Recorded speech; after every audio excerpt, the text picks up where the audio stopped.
Welcome back. Harvard University is just one of President Trump's perceived political foes facing federal investigation. Everyone from Democratic campaign groups and politicians to staffers that spoke out against his false theories of the 2020 election have found themselves in the crosshairs in the opening months of this new Trump administration. And joining me now on set is Leanne Caldwell, chief Washington correspondent for Puck, Naveen Nayak, president of the Center for American Progress Action Fund, and Rob Bluey, president and executive editor of the Daily Signal. Leanne, let me start with you. Welcome all. When we talk about the Retribution campaign that the president promised, although at times he also said success would be the answer. Yeah. What are we seeing in how you think these actions, all these enemies, how that is either filling that promise or just playing out sort of the mindset of President Trump? Yeah, well, retribution is absolutely still on the mind of President Trump. It's evident on almost his daily actions, on decisions he makes. Harvard, an institution that is not backing down, is one that Donald Trump continues to go after because he also doesn't appreciate the fight. You see the ones who do back down, some of the law firms who,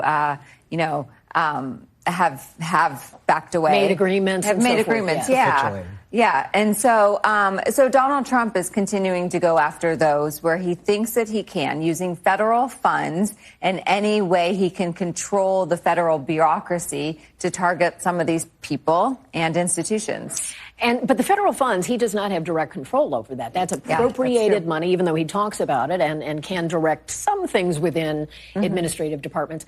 When you talk about the big, beautiful bill that is through the House, but will now face the Senate when it comes back, what is your sense of how this is going to play out in terms of changes? He's acknowledged changes are coming. Should we prepare ourselves for some big speed bumps?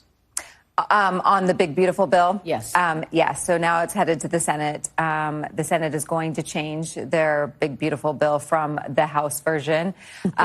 There's many ways that it could change, including the Inflation Reduction Act, where actually there are senators who don't want some of these tax credits from the Biden-era renewable energy tax credits to go away. They are benefiting their states and their districts. That could be one fight. There could be steeper cuts to Medicaid. That's what some senators want. There's some who don't. But there are going to be lots of changes. And this is just the next step. And Donald Trump is going to have to get involved again, like he did in the House, to get this over the finish line. Often his involvement seems to be that final step. When you look at sort of the retribution agenda that is out there right now, what stands out to you? And are there any entities or sectors of American life that you think could be next? Listen, I think this is one of the conflicts of Donald Trump is that he usually just campaigns and is now governing with a very small sliver of Americans in mind, right? That's his MAGA base. He promised retribution. But I think for the vast majority of Americans, that's not what they wanted and not what they cared about. They were also listening to the other part of his promises, which were economic issues. Yeah, I'm going to deal with the inflation and the economy. The problem for Donald Trump is he's really failing on that bigger promise to the American people. And he's only kind of governing with an eye towards amassing power for himself and attacking and weakening anyone who is deemed an opponent. So whether that's elite universities, it is only those on the left that don't hold him in high regard that he wants to attack, nonprofit institutions. The list is long, legal institutions.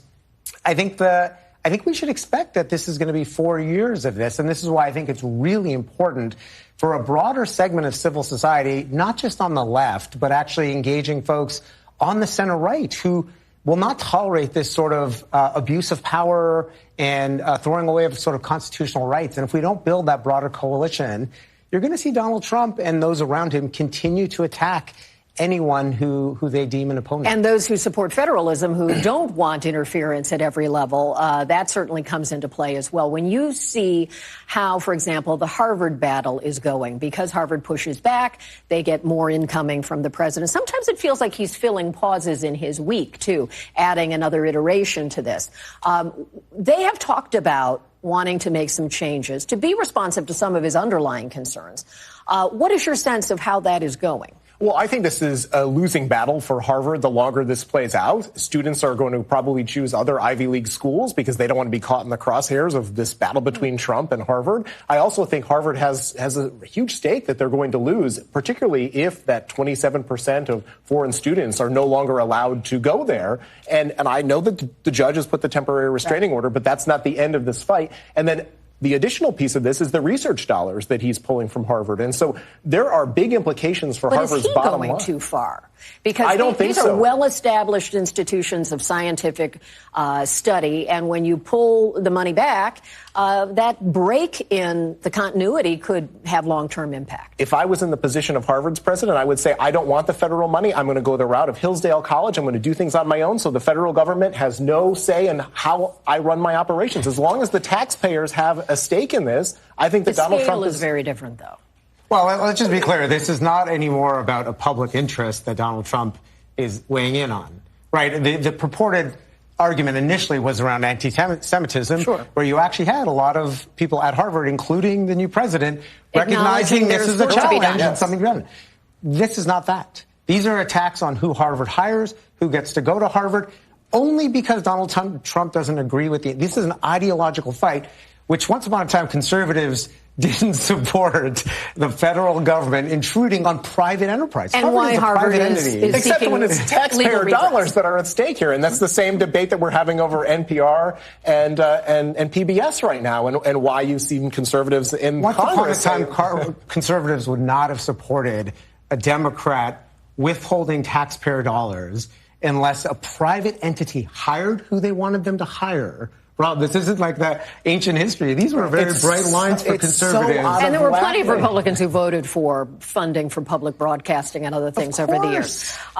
When you look at what Harvard can do, there may not be enough research money in the private space to replenish what they have. Do you think that people who voted for President Trump, who are in red states across America, do they benefit from the kind of work that is done at Harvard or these other elite institutions when it comes to innovation, scientific research, medical research? Sure, I'm sure that they do, Kelly. But I think at the same time, those grants could go to other institutions that are not Harvard, and that research could still be done. Those people who are doing the research at Harvard will simply move to another Ivy League or elite institution and do that type of work. So it's not that the research is going to stop. It'll just might not happen. Well, there's a lot of disruption in what you're describing. Yeah. I understand you're making a good faith offer there, but that's very disruptive, too.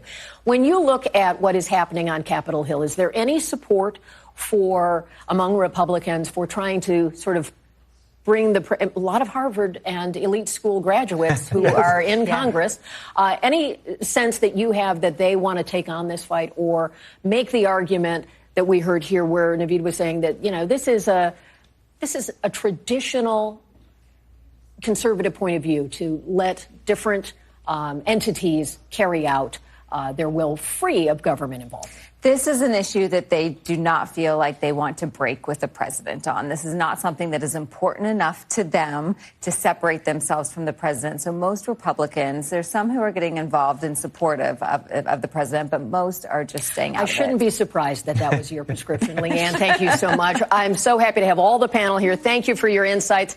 And tomorrow we will be back with more Meet the Press Now, but the news continues right now with Hallie Jackson.